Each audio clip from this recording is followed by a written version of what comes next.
Mr. President, friends, and fellow citizens, he who could address this audience without a quailing sensation has stronger nerves than I have.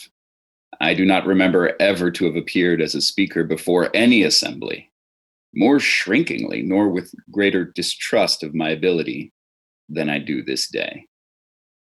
A feeling has crept over me quite unfavorable to the exercise of my limited powers of speech. Fellow citizens, pardon me. Allow me to ask, why am I called upon to speak here today? What have I, or those I represent, to do with your national independence? Are the great principles of political freedom and of natural justice embodied in that Declaration of Independence extended to us?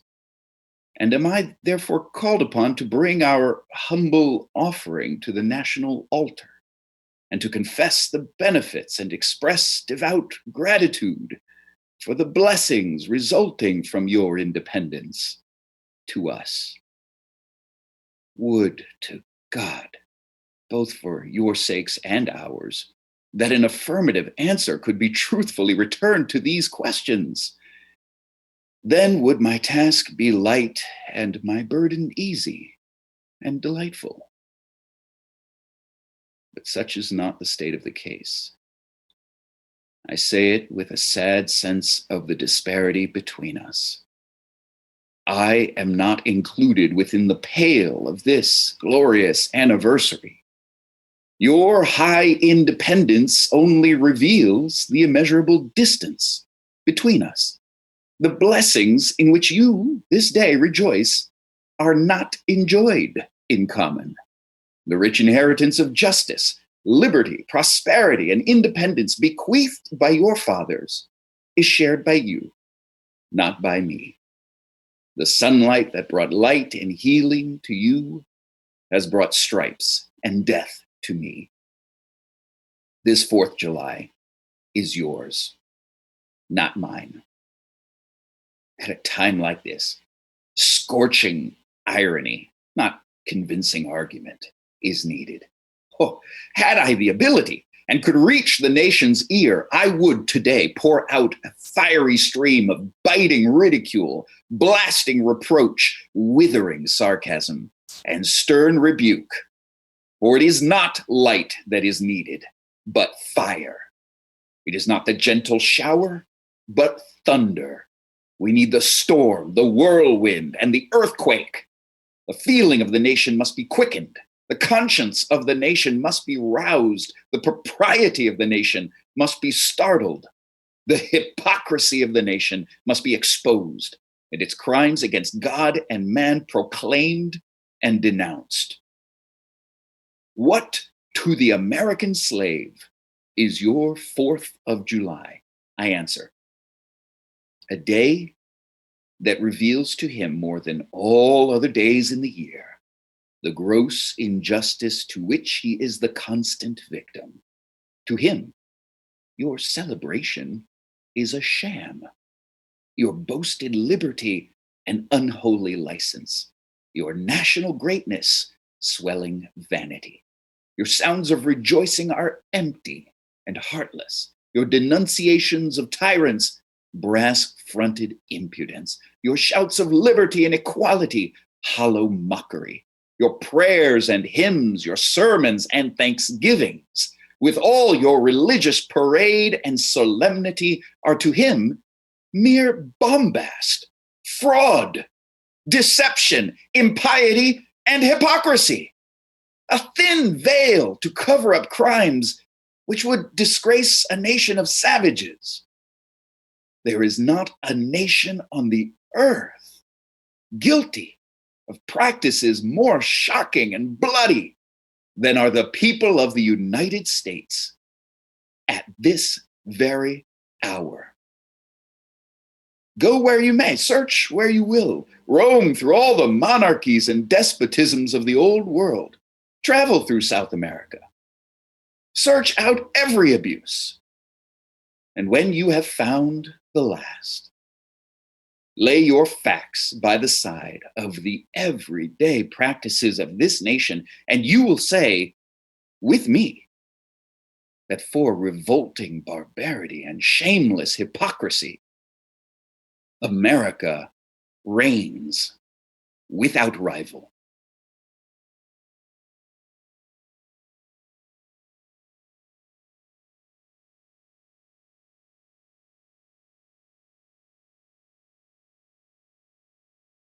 Thanks so much for that really powerful reading, Brian.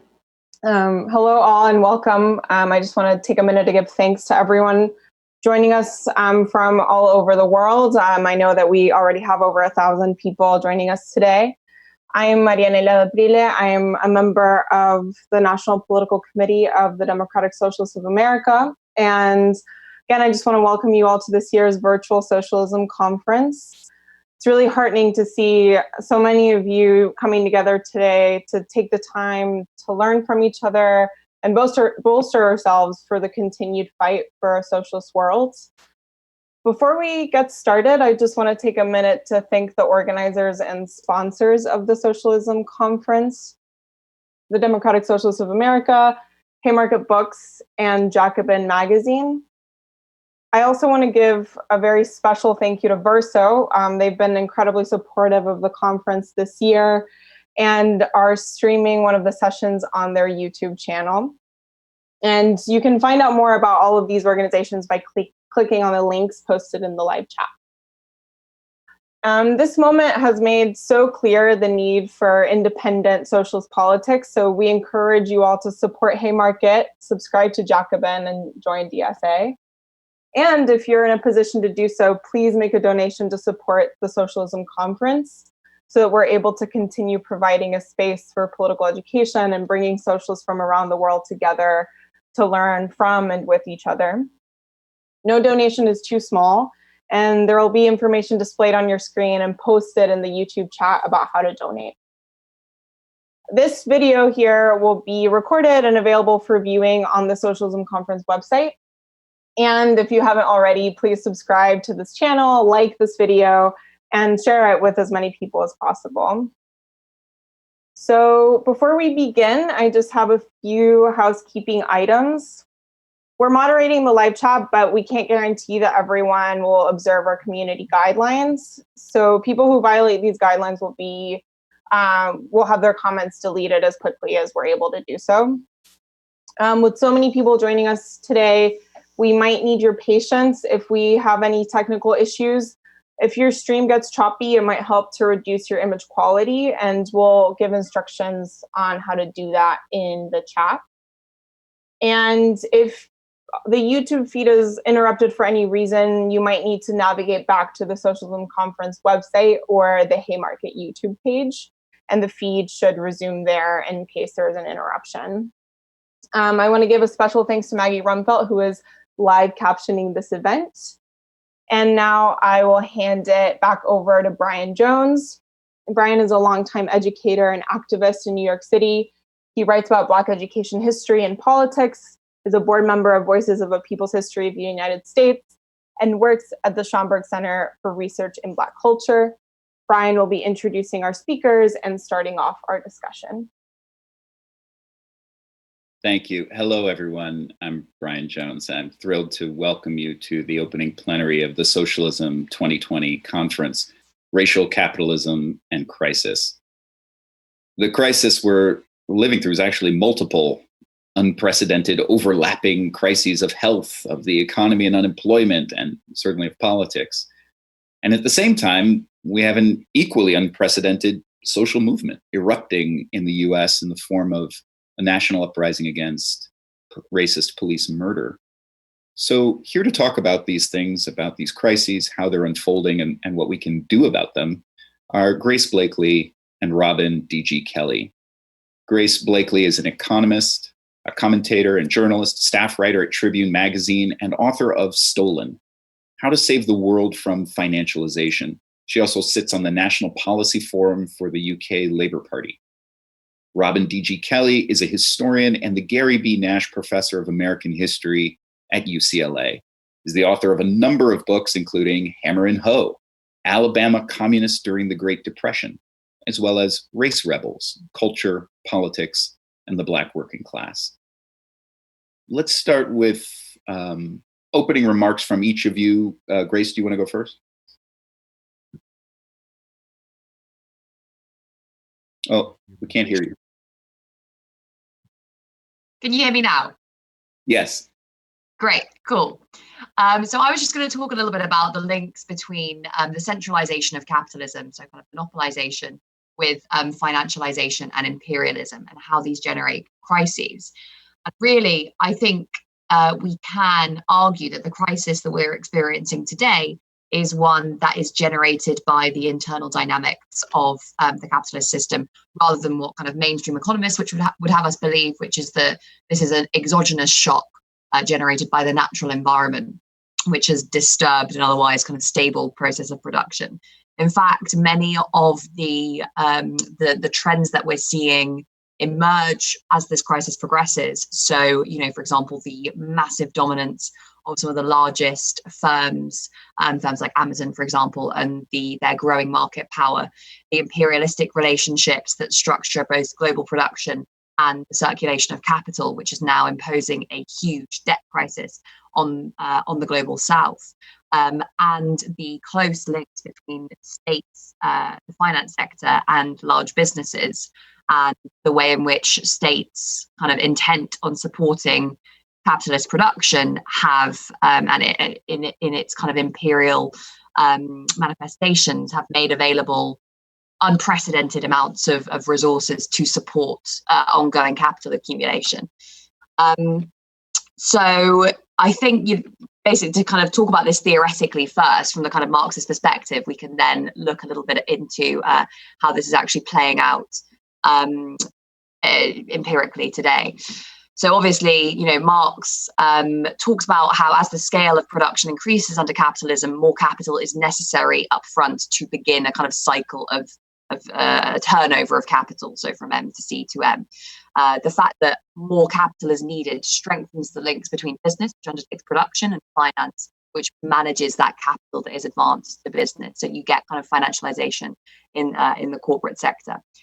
It also means that only those capitals that are able to access these large pools of finance can compete. Smaller capitals that can't access this money can't compete, and are generally kind of swallowed up by their larger rivals. Those larger businesses then become more productive because of the dynamics of economies of scale, and this leads to a kind of self-reinforcing process of centralization that's only kind of periodically upset by crisis. So as these monopolies emerge and become more powerful, they're able to exercise huge amounts of market power.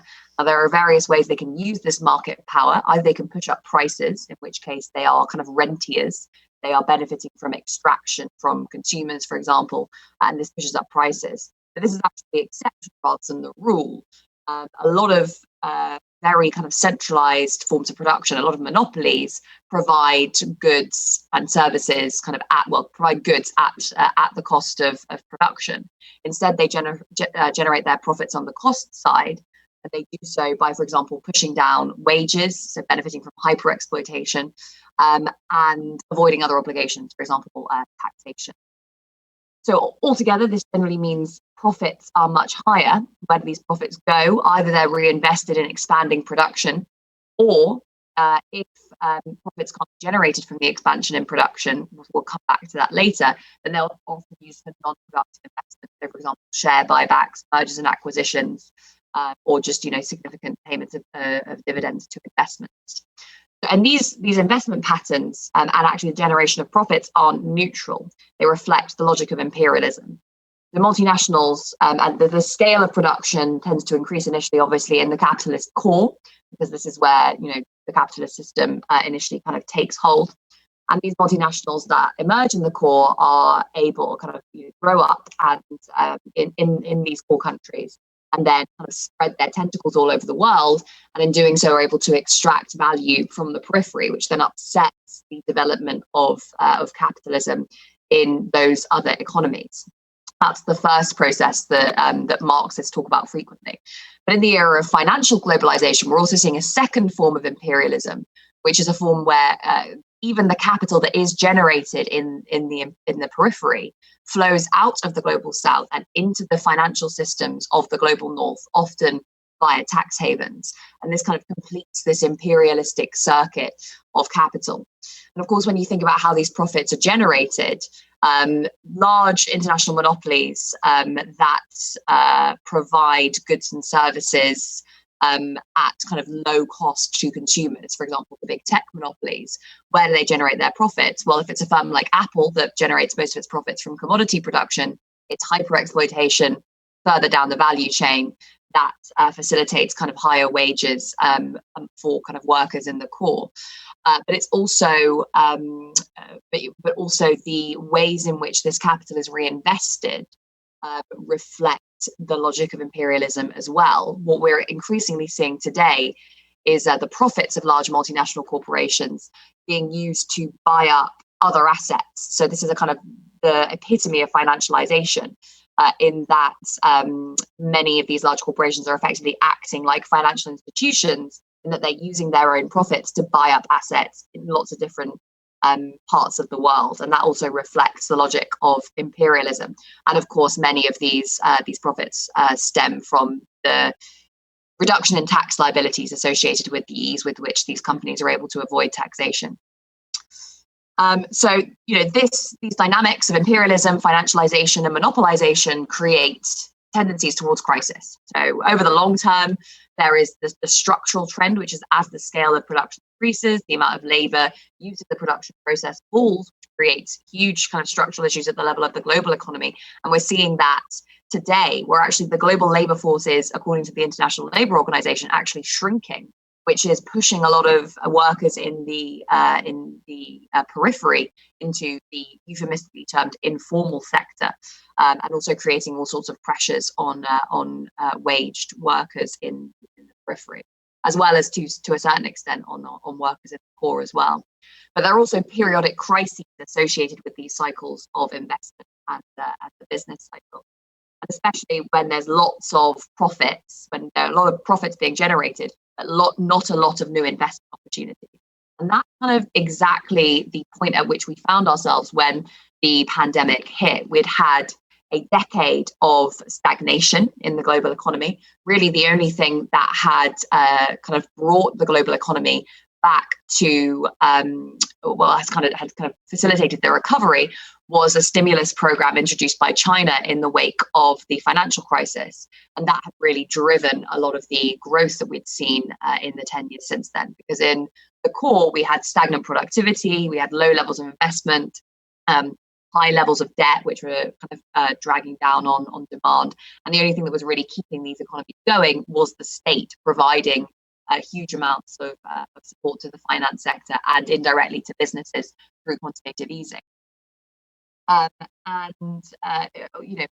Throughout this process, obviously productivity is stagnating, wages alongside it are stagnating. Globalization also is slowing. So after the kind of infiltration of markets that was associated with previous waves of globalization came to an end, and as certain economies have kind of been able to, through pursuing a development path associated with the significant increase in state investment, countries like China, as they've kind of developed, there has been this problem of where can capital expand into? Where are the new markets that can be subjected to this logic of imperialism?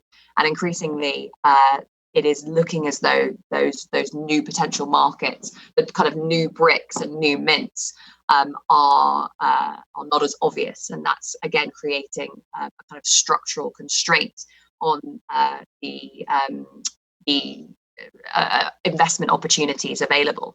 So we have this coincidence of very high profits, of a finance sector which is kind of consolidating these profits and is constantly seeking out investment opportunities, reinforced by a state which is putting more and more money into that system in the same way, with a lack of avenues for profitable investment. That is the perfect situation for a crisis to emerge. And even indeed before the pandemic, there were a lot of economists predicting that we would be entering a global recession within the next few years. Indeed, I wrote a long article last year, saying that we would be heading for a recession within the next few years. This has to do with, again, the absence of profitable investment opportunities, the stagnation in productivity, combined with the huge amounts of capital that we're seeking out profitable investment opportunities, and also combined with the massive increase in debt that we've seen over the last 10 years. So both private debt, household debt, and corporate debt, which had become very, very significant, particularly in the American economy by the time the coronavirus pandemic hit. So really, however you look at the kind of economic stagnation that we're going through now, of course, a lot of it has to do with the fact that our economies have been shut down as a result of the necessities of the of lockdown. But actually, the fact that we're not going to experience this V-shaped recession, the fact that things aren't going to just go back to normal, whatever normal looked like in the context of the kind of secular crisis that we find ourselves in now, that fact emerges from the inherent contradictions of the kind of financialized, monopolized, imperialistic system that we are living under today. And the kind of contradictions and problems that we will be left with this when this crisis ends. So again, extremely high levels of personal debt, high levels of corporate debt, low levels of productivity, and perhaps most crucially, a massive debt crisis in the global south, which at the moment has not been dealt with at all, really. These things are going to come together and give us probably a very severe depression along the lines of what we saw last in the 1930s. And times like this, where not only are you seeing periodic, frequent, severe crises, but when even the recovery is simply characterized by deep stagnation, these are the kind of times when you really begin to see levels of social unrest that you were very unlikely to see in the period, say, preceding the financial crisis. Now, what I will say, just closing, and perhaps we can talk about this more in the discussion, is that the withdrawal of support for the status quo associated with this period of crisis does not necessarily benefit the left, as we know. It can benefit the left if we're aware of these trends, able to understand them, explain them, and therefore provide solutions. But we have seen, and particularly we've seen over the last 10 years, that it is much easier for the right to build very simplistic, nationalistic, xenophobic narratives to explain the decline in living standards associated with this form of capitalism. So, hopefully we are better prepared, we are better organized in order to explain the dynamics of this crisis. But whilst it is important for us to understand that we are living in an age of unique opportunities, we also have to be able to organize in order to take advantage of them. There is no natural link between capitalist crisis and the emergence of socialism. Thank you. Thank you, Grace. So as you said, before we have some time for discussion, let's also get opening remarks from Robin D.G. Kelly. Thank you, Brian. Thank you, Grace. The last words you said were very, very important for what I want to talk about, that there's no organic relationship between capitalist crisis and socialism. And by the way, I've always wondered if Frederick Douglass was ever invited back to give a speech to the Ladies Anti-Slavery Society in Rochester, because you may not want to invite me back after I finish what I'm going to say. Okay, so I'm asked to speak about working class responses historically to crisis. And it's a very complicated question because it's sort of premised on the idea that there is a single working class that experiences crises together in totality. But if we are to acknowledge the combined and uneven development of capitalism as a system, then we also have to acknowledge how race and gender unevenly structure the character of exploitation. That is to say, the capitalism operates through racial projects that assign differential value to human life and labor. And to put it simply, there are segments of the working class that experience crises when others do not. And there's some segments that are experiencing forms of crises all the time. So if we begin with 1919, the Red Summer, the period that a lot of us on the left love to romanticize about. Besides the fact that we're talking about the immediate post-war economic downturn This is a period marked by the end of a terrible pandemic in 1918, the end of what was essentially a war over colonies, a war that also brought the collapse of the Second International. The working class fought and died over nations to protect empires, often led by and encouraged by social democrats.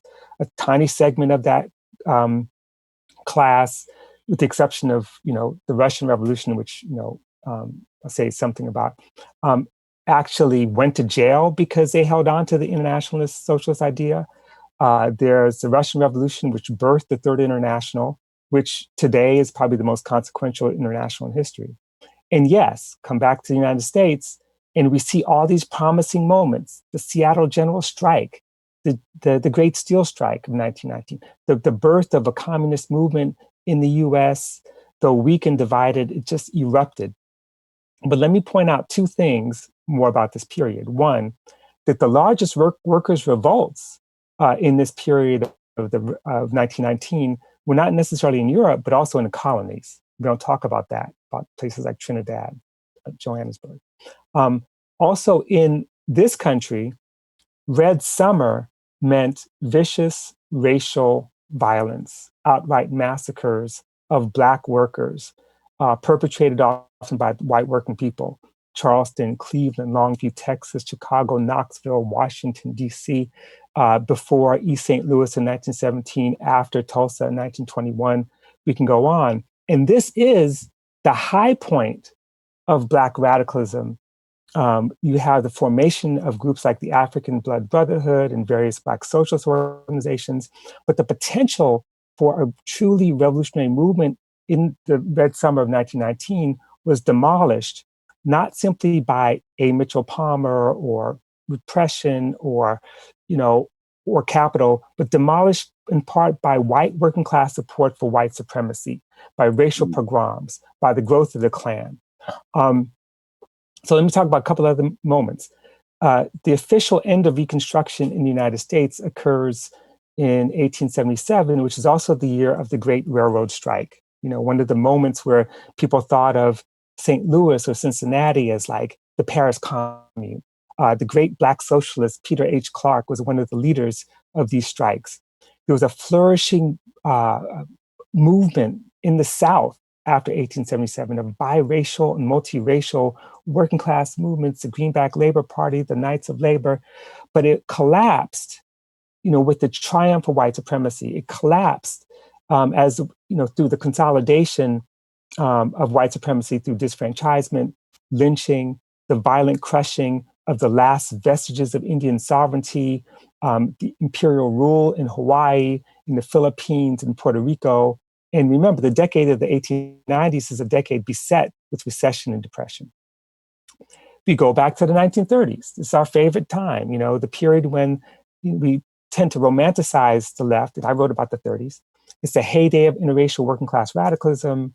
But there are three things we have to remember about that moment.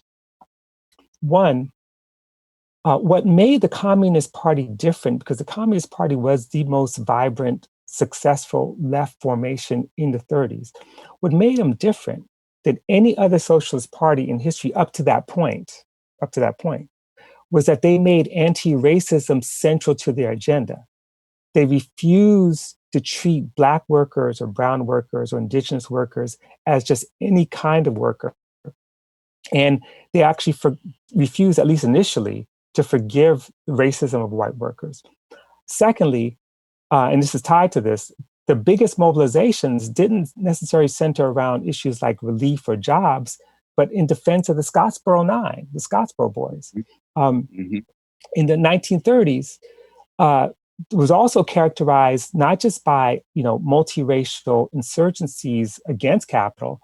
It was also characterized by rising fascism that drew on segments of the white working class. They may have taken names like the Black Shirts or the American Nazi Party, but these were American fascists and they were homegrown. They were the Klan, they were the White Legion or the American Legion. And as Black communist Angela Herndon put it, I love this quote, he says, the fascist racketeers were no fools. They understood the psychology of their starving victims. Their appeal to them was irresistible. It went something like this. run the niggers back to the country where they came from, Africa. They steal the jobs away from us white men because they lower wages. Our motto is therefore America for Americans. Okay. One last example I want to give is jump to the 60s and 70s. The 70s, of course, we know as one of the periods of the great global slump, another period of crisis. But we get nostalgic about this period because it is also, again, characterized by multiracial working class rebellion. I mean, this is a period of the Black Panthers and the Peace and Freedom Party. This is a period of Fred Hampton and the Rainbow Coalition. This is a period of radical feminism building across lines of race and national difference. This is a period where the New Left had an epiphany that it not only had to embrace Marxism, but work in factories. This is also the period of one of the greatest strike waves in American history in the early 1970s. This is all during the worst, again, global slump since the 30s. But let me remind you of two very important developments. First, the League of Revolutionary Black Workers was born out of the wildcat strikes in 1968 of Black workers in Detroit's auto industry, the Dodge Revolutionary Union Movement, the Ford Revolutionary Union Movement, et cetera. They developed the most revolutionary program of any trade union movement in history. It was socialist, it was anti-imperialist, it was anti-racist, and it emphasized workers' control. Out of this group emerged another organization, the Black Workers' Congress, and the same thing can be said, except that they saw in a strategy demanding reparations as a way to build a revolutionary Black working class insurgency, to weaken capital and the state's legitimacy, and to build alliances with other progressive movements. So what happened? On every front, a significant segment of white workers, along with the ruling classes and the neoliberal Rainbow Coalition junior partners, the Black and brown elected officials and others, defeated them. It did not support, they did so with support from a repressive apparatus of the state, which had been working overtime to put revolutionaries in prison. This was then followed by the rebirth of the Klan in the 70s. Its base, incidentally, starts out in prisons with prison guards. It's something just to keep in mind. And we see a series of shootings and home and church burnings and lynchings in the 70s and 80s, which brings us to the Greensboro Massacre. Now, I'm not saying, this is in closing here, I'm not saying that white workers supported these reactionary movements, all of them. But this was a period of backlash, deepened by economic crisis into the 1980s and the consolidation of neoliberalism, which of course hit the third world much harder thanks to a huge hike in interest rates, thanks to IMF and World Bank austerity measures, and all this leading to a global debt crisis.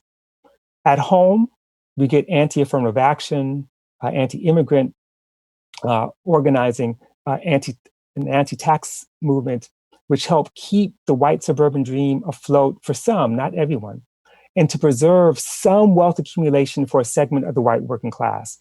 As Black and brown workers in cities experienced defunding, they experienced capital flight, the disappearance of living wage jobs, the defunding of services, and the investment in police.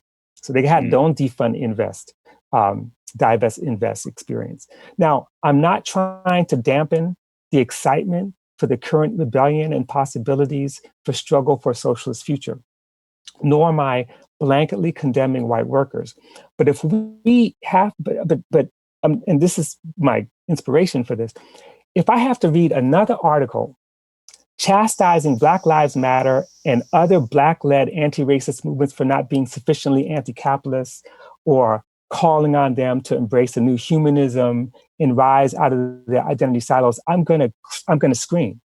The movement for Black Lives, for example, has been uncompromisingly anti-capitalist and pro-socialist from its inception. And you don't have to believe me. August 28th, check out the Black National Convention, Black August. They're going to be unveiling the boldest political platform that we've seen. Our movement has to historically, deal with its white problem. And while I see promising signs we still have a long way to go because white supremacy continues to rule. A revolutionary working class movement needs to attack white supremacy and patriarchy directly, not treat these things as obstacles to class consciousness. We need to embrace the wobbly principle of an injury to one is an injury to all, which I take to mean that we build around any segment of the working class of working people in crisis, even as other segments may experience periods of stability and growth. We need a working class movement dedicated to the abolition of the police and the military, and that includes recognizing police unions as company unions. I'm so tired of this hand-wringing about, well, we can't undermine unions, even police unions. The police unions work for corporations. Those corporations are called Target, Amazon. I mean, that's what police do. And they're company unions. The labor movement has a history of fighting company unions before, and so we need to recognize it as such. We need a working class movement that makes as a central demand the recognition of indigenous sovereignty, as a central working class demand. Finally, we need to make, let me just say one thing. What makes this moment exciting, for me, and is not the discernible presence of white people in the streets. I mean, I'm very excited about that, but I would make the argument that we've seen them in the streets before. Rather, what makes this moment exciting is that millions and millions are taking to the streets behind a radical banner, a radical abolitionist banner, one that calls for abolishing the police and prisons, shifting those resources to housing, universal health care, living wage jobs, universal basic income, green energy, and a system of restorative justice. And this may not be new, but the fact that these proposals are sort of taking new flight across the board, that's what matters. And I think that we have to push beyond this imagined sort of future in which the system of capitalism just kind of collapses without actually thinking about what we're going to build and what are the structures of domination, oppression, exploitation that may not look like the way 19th century Marxists thought they looked. And I'll stop there. Thank you. Wow. That was brilliant, both of you. Thanks. So much to chew on there. I guess I'd like to throw the first question to you, Grace, about thinking back to what you were saying about the crisis predating the pandemic. I think there's a lot of people who feel like, well, I'm out of work. I'm struggling to feed myself. People who are working are risking their lives in those jobs, and those Instacart and delivery and Amazon and this whole organization of hyper exploitation that you were describing. But you're also saying that the state is propping up capital in this moment and using its power to do that. And it seems to me that we're also trying to make demands of the state to redistribute goods, to take care of people for health and housing and schools. How do you see this dynamic with the state and capital playing out in the near future? And what kinds of things do you think we should be demanding?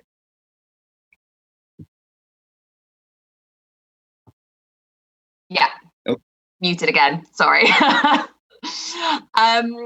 This is a question that I think is coming up all the time now in the context of not the defeat, but let's say the retrenchment associated with the kind of end of the Corbyn and Sanders moments in the US and the UK. A lot of people, I think, are now looking back maybe the last 4 or 5 years and thinking, well, the way that the left interacted with the state was hopelessly naive. We failed to develop an adequate account for the capitalist state. I think that's certainly true in the UK, where the focus of our energy was so much on this question of austerity. So the fact that we'd had these severe state cuts to public services. And even in the UK, that was associated with, again, the leader of the opposition saying there have been cuts to police. That hasn't been good for you, has it? Working class people, therefore vote Labour. So it's this very kind of confused understanding of what the capitalist state actually was. And all of our demands were centered on state to give us more things, right? And so as soon as this pandemic hit, suddenly there is this huge amount of confusion because people see the state doing a huge amount, the state supporting workers' wages, supporting businesses, spending money in a way that we were told was impossible. And they think, wow, clearly we won the argument and everything's great now. And of course, the fact is that we were making the wrong argument to begin with. So coming back to the thing you said at the beginning, which is that people are kind of out of work and, a lot of people are really, really suffering. That is absolutely true. And the level of suffering that working people will be facing, not just now, but probably over the course of the next 2 years, unemployment is likely to stay very high in many countries over the course of the next couple of years, is going to be huge, unseen since probably the 70s and 80s. And then you compare that with the fact that in many states in the global south, governments are being forced to choose between servicing debt to creditors, and if they fail to service their debt to creditors, being forced to default and then shut out global capital markets, or purchasing the basic equipment that they need in order to fight the pandemic. So all around the world, this is going to be a time of very severe contraction in people's incomes. But it's also important to bear in mind that this is part of a longer trend. So particularly in the global north, where you've seen for the last 40 years, a stagnation really in earnings. So in the US, the average American worker is only as well off in purchasing power parity terms as they were in 1979. In the UK, we've had the longest period of wage stagnation since the Napoleonic Wars. We also have this trend that I mentioned by the International Labour Organization saying that the global labour force is shrinking, an increasing number of people in the global south being forced into informal employment, the precaritization of employment, the rise in debt, and the associated constraints that imposes on people. So this is part of a much longer trend. And again, it's a trend that the state supported. Now, the difference is that today, the level of suffering that working class people are going through is potentially a threat to the integrity of the capitalist system as a whole. And as a result, the state is stepping in to support working people's incomes so that they can pay their bills, so that they can repay their debts, so that they can keep capital circulating, basically. And of course, this is only happening for the world's consumers of last resort, which are in the global north. The people whose inflated wages are supported by hyper exploitation further down the value chain. People in the global south are obviously not being supported in the same way with welfare and income support. So it's very much targeted at retaining the stability of the capitalist system. And you can definitely see that when you just look at the level of cash that is being thrown at the corporate and financial sector at the moment. It is truly staggering. It really does defy, the predictions of even people who were less sanguine about the relationship between capital and the state. It has been truly astonishing to see the Federal Reserve basically say we will create unlimited amounts of money to support the needs of capital. I think this has been a bit of a moment of clarity in terms of being able to see those links much more clearly and understand the role played by capitalist support, the support provided by the state to working people throughout the course of the economic cycle is very much aimed at supporting the interests of capital rather than those of workers. So then coming back to your question, which is how do we interact with the state knowing all these things? I mean, this is a really difficult and as yet, I think, unresolved issue on the left, because there are those who say a capitalist state is a capitalist state. There is no way of reforming it. We can only overthrow it, in which case the only route for socialism is revolutionary socialism, which is contrary to the kind of democratic socialist angle that we've been going down for the last 5 years. And that, of course, the rise of democratic socialism represents a kind of reversion of the historical trend where neoliberalism, the declining electoral significance of socialism, was associated with a kind of move towards kind of low-level protest politics by many people on the left, and the fragmentation of the left into an electoral arm, a kind of NGO arm, and a more radical protest-based arm. A lot of those movements were brought together through this movement for democratic socialism. There's a danger now that they will kind of break up again into their various different component parts based on their attitude towards the state. Now, whilst I'm not, particularly, I don't think that the state is neutral. I don't think that socialists can kind of hope for electoral victories that allow them to, change the relations of production by using the levers of power given to them by the capitalist state in order to bring about socialism. But what I do think is that if we lose that orientation towards state power, it really does harm the areas of the movement that are maybe not focused on the acquisition of state power, because there's that famous quote, you may not be interested in the state, but the state is interested in you. And you can see this obviously playing out in the US at the moment, which is that those who attempt to resist capitalism, particularly during moments of crisis and instability, will be killed, or they will be otherwise removed, whether that's put into the prison system or whether it's, literally murdered on the streets. And I think for that reason, it is important that we do retain an orientation towards state power, just to be able to perhaps get into the position where you have governments that are relatively sympathetic to socialist movements saying, at the very least, the apparatus of the state should not be used to kill or imprison these people. And then you can start thinking about building up those movements at the level of the firm, on the street, whatever, and you have much more space to do that. Of course, the anti-union legislation that's used across the US and the UK and many other parts of the world is another element of that. So, long story short, can we, achieve any modicum of kind of improvement in our standards of living just by demanding things of the state? No. But can we achieve our ends without focusing on the state?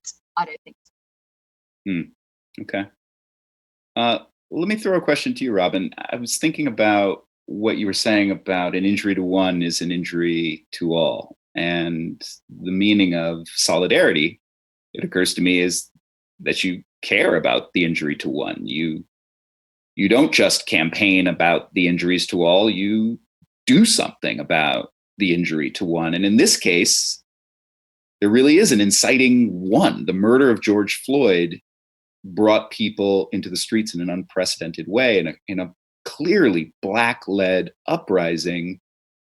And it seems like the unifying slogan of the left at this moment is Black Lives Matter, is about the injury to one. How does the injury to one in this moment connecting to all of the injuries to all, and what do you think we can learn in this moment from this dynamic?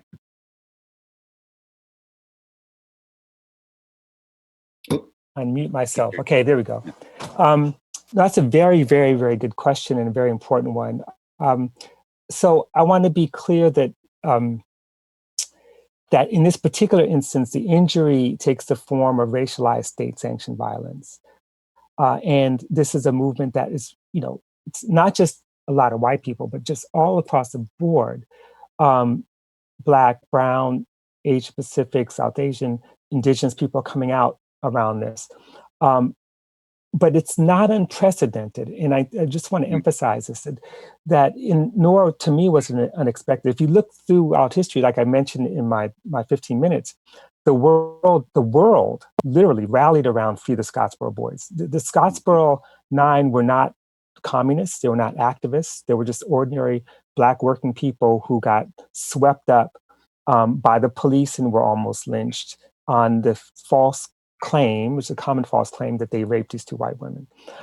Later, the world took up Free Angela Davis, the 19th century abolitionists that Frederick Douglass was talking to. Lots of people across the board embraced, including white working people, not just in the United States, but all across the world. In England, for example, the Chartist movement ended up embracing abolition. And they didn't do so because they thought somehow it's going to translate into higher wages.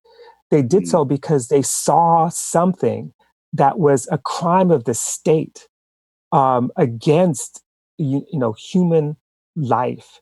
And even if they might on another day see Black people as less than human, in these particular instances of mobilization, segments of the working class came out.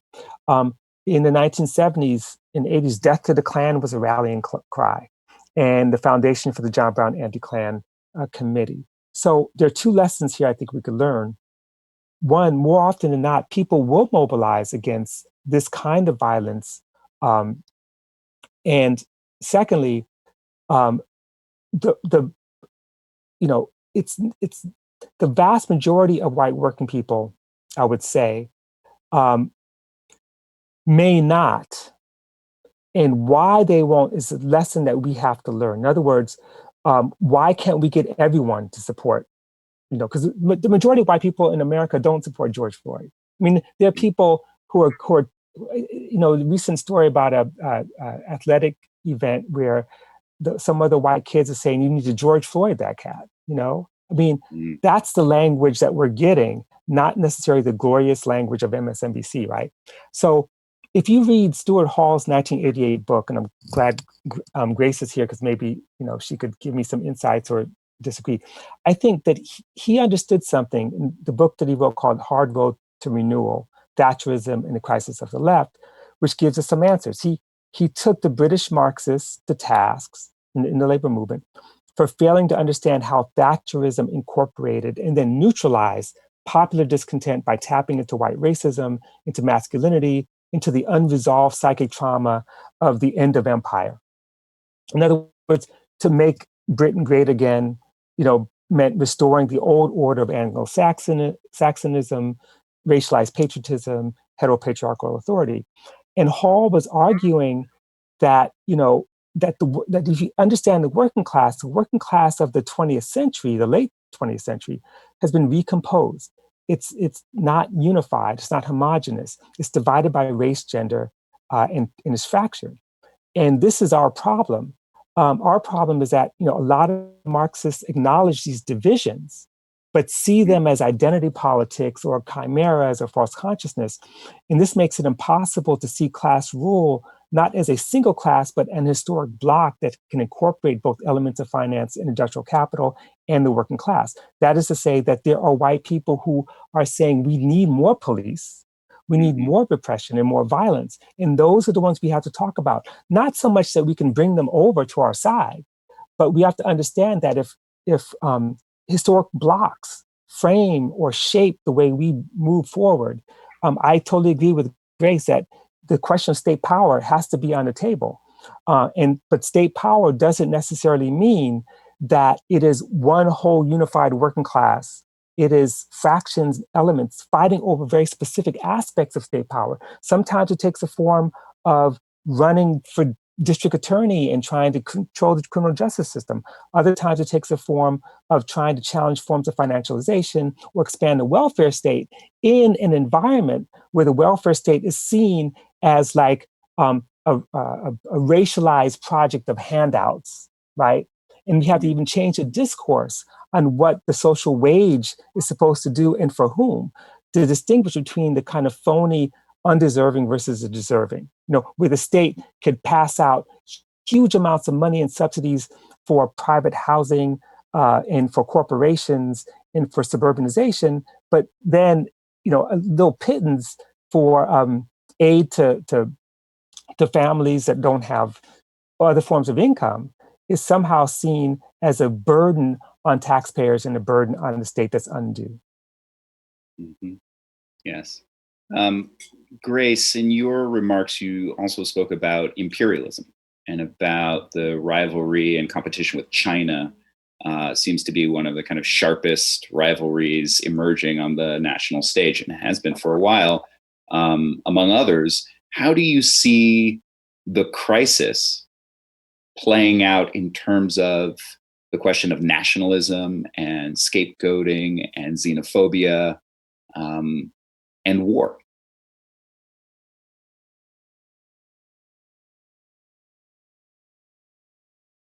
Muted, sorry, I'll mute myself. I think it is, so, I'm not going to be able to talk in depth in the way, that we've just been hearing about, about the dynamics of racism and nationalism and how they manifest themselves politically. But I do, believe that is very important along the lines of what Stuart Hall has said. What I can talk about is, purely because it's where my expertise lies, is the links between those forms of racism and structures of economic power. So currently, the scapegoating of China, for example, by the Trump administration, the trade war, and the kind of general xenophobic tone that he struck, as the virus has progressed, is very, very functional. because American capitalism has for quite a while been becoming less productive. It has been associated with, obviously, from the period that from the 1980s onwards, we saw a massive increase in financialization that was associated with capital inflows into the American economy, linked to the role of the dollar as the reserve currency, but also linked to the massive asset boom that was then underway in housing markets and in financial markets. The huge increase in household debt, increase in house prices, deepening of financialization through corporate world, all of these things which generated obviously the bubble economy that we had prior to the crisis, and which concealed underlying trends towards stagnation. And this is now even recognized by mainstream economists who talk about this idea of secular stagnation. So the fact that even before the obvious stagnation in productivity and that's been manifested since the financial crisis, there was a pre-existing decline in productivity in sectors outside of finance, real estate, those ones that were really in the middle of the boom. So American capitalism has become less productive. It's become more sluggish. It is massively dependent upon the imperial role of the dollar, which both allows allows America to sustain its massive current account deficit and allows the state to sustain its large fiscal deficit. And it is also very obvious that hegemony is increasingly under threat. Now, obviously, America is still by far the largest economy in the world. It has the largest military. The dollar is definitively the world's reserve currency and is likely to continue to be for at least the next several decades. But there is that classic observation, the Thucydides trap, that it is best to try and take your enemy down before they become as powerful as you are. So at the moment, America is more powerful than China. It makes sense for Trump to try and use the mechanisms available to him to halt China's rise. Because, if we do reach a stage where American imperial power is threatened by the power of China, then you potentially get to a point where the role of the dollar as the reserve currency is threatened. And at that stage, it is obviously unclear what would happen next. Do we move towards the renminbi as the international reserve currency? If so, China has a long way to go before being able to internationalize that currency. Do we move to a system of IMF special drawing rights, for example, being used much more systematically, and what impact would that have on kind of imperialistic relations? That's a very interesting question. But regardless of whether or not we're able to see what comes next, it is becoming increasingly clear that America's power is being threatened, and that there may reach a point at which that manifests itself in the de facto we're already seeing the kind of declining use of the dollar in terms of national reserves. But whether or not that starts to become more systemically important than it currently is a really significant consideration. Now, that both underlies Trump's xenophobia and nationalism, and also the kind of internationalism of the Federal Reserve in extending swap lines to central banks all over the world to allow those banks to access dollars. And this is partly because central banks need dollars themselves to support their kind of their governments, but it is also because there is a huge amount of debt held by private institutions denominated in dollars. So central banks also need these to support their corporate sectors. Now, obviously, who isn't on the list? China.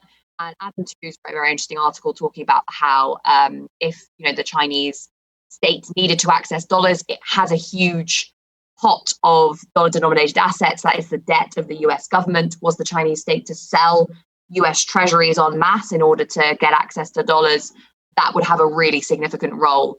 That would play a really significant role in undermining America's imperial power. So really, the American state is walking this tightrope at the moment between its kind of the waning productivity of the American economy, the waning power of American capitalism, and the rise of China, whilst recognizing that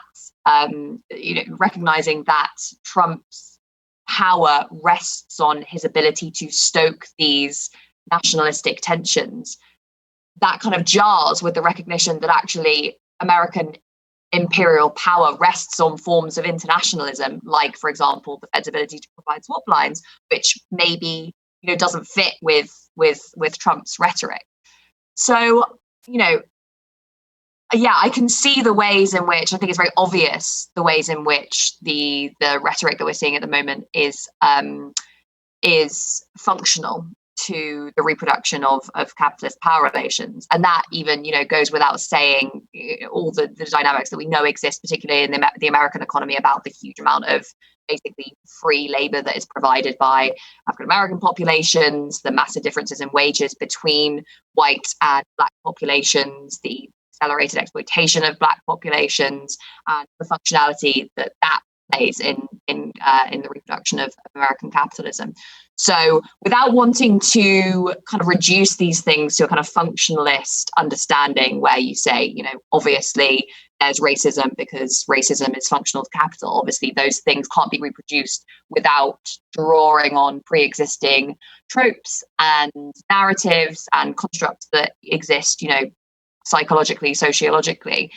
It is also obvious why today these tropes are being used so much more and are becoming so much more important.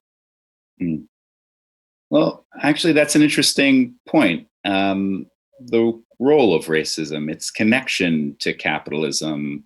How would you characterize it, Robin? I know you use the term racial capitalism. That's part of the title of this plenary. How do you put those ideas together? I'm muted. Okay, so of course, I wish I could take credit for that term, but I can't. The term itself actually comes out of South Africa. Attempts on the part of the communist Trotskyists and ANC activists and organizers to try to understand what was unique about capitalist formation in South Africa. And from there, my teacher, Cedric Robinson, developed it in his book, Black Marxism. And part of the point he was making, which I think is relevant to our conversation, it ties to what Grace just said, and that is that, capitalism emerges not necessarily as a negation of feudalism. It grows up in the soil of feudalism, and the feudalism, in Europe was also marked by a deep racism, racialism, as he would put it. And so, racialism, racial difference is something that was already grounded in Western civilization in the formation of capitalism from its get-go. It took the form of the suppression of the Irish, of anti-Semitism, of anti-Arab repression.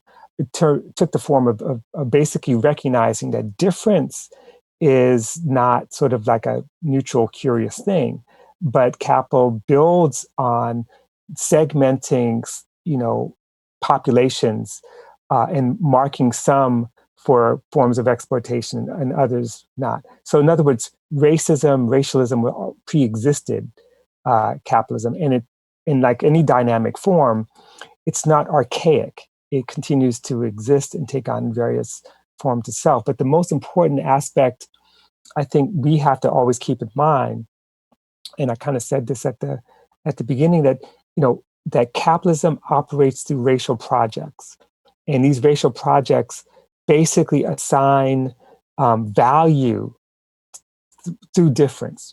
They differential value to human life and labor. That is the value of human beings, both in terms of the value of their labor power. So labor power is not some sort of abstract, or the labor theory of value is not just an abstract sort of neutral, non-racial, non-gendered way of understanding, surplus and wages. And the same thing with, property value, what it means to make human beings as property. You can't separate the history of slavery, for example, and indigenous dispossession from, a market economy that, makes things into commodities, makes human beings into commodities, and also places a certain kind of value on private property, unless that property is in the possession of or occupied by people who are not seen as valuable. So in some ways, you cannot, there's no such thing as a non-racial capitalism. And this is, I think, the important point that, and Ruthie Gilmore talks about this, you cannot separate these things. And that's to say that, it's not as if we fight for the abolition or dismantling of capitalism, and then after that, try to deal with racism. These things are inseparable, and unless we recognize the inseparability, we won't be able to understand the success of capital, of state, to be able to incorporate elements of a working class who sees the value of their own whiteness as trumping, no pun intended, the exploitation of their labor power. Thank you. I want to switch gears for a moment and ask you another question, Robin, which is about solutions and organizing and the way people move forward. Grace mentioned different wings of the socialist movement, one that might seek electoral office, another that's more focused on protest in the streets. But it occurs to me that there's something else that people just do in a crisis, which is look after their neighbors, take care of each other, even feed each other. What do we make of the history of mutual aid that people organize when they feel that the existing institutions aren't meeting their needs, and they may not even continue to make demands of the institutions because they know those needs will never be met? Right. This is a 1 minute answer because I only have 2 minutes. Of course, mutual. Anarchists didn't invent mutual aid, of course, and everyone knows that. And in fact, mutual aid is the basis of any kind of solidarity or community building. Collective survival is essentially what is humankind about. But also, Peter Kropotkin made the point that mutual aid is what the animal world's about. Even outside of human beings, this is just a natural order of survival. It's not Darwinian. Darwinian is kind of a myth. But that said, politically, it's been important in terms of, the history of guerrilla warfare. But what's different about the last 200 plus years is that we actually do have a modern liberal state that we can make demands on. The sense of entitlement from the state, the sense that, and this comes with social democracy and the progressive and New Deal era, the idea that we are expected to get, we should demand these things. That's fairly new. And that to me is what makes this moment different. And we're going to continue to survive and build power through our own survival. But what happens is that sometimes when we survive through forms of mutual aid, the state can come and take that. I'll give you one real quick example. Detroit, where, Detroit's a good example where you have these amazing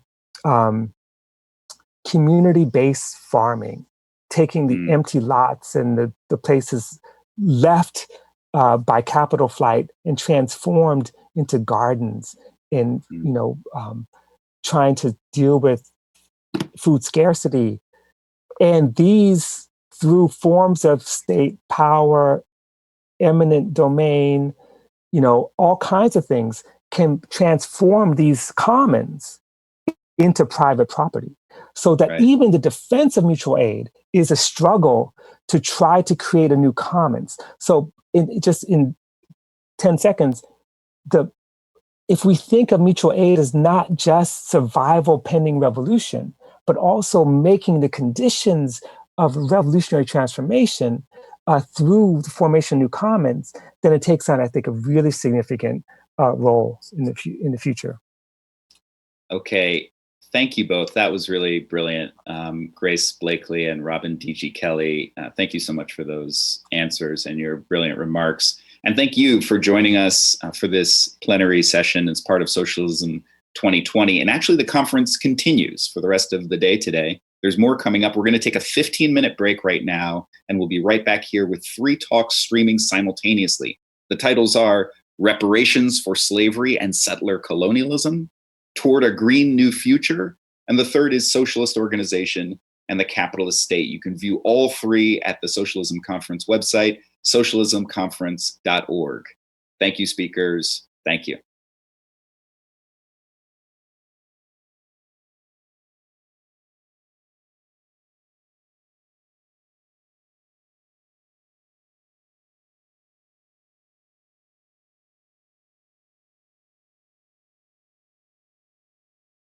It's gone?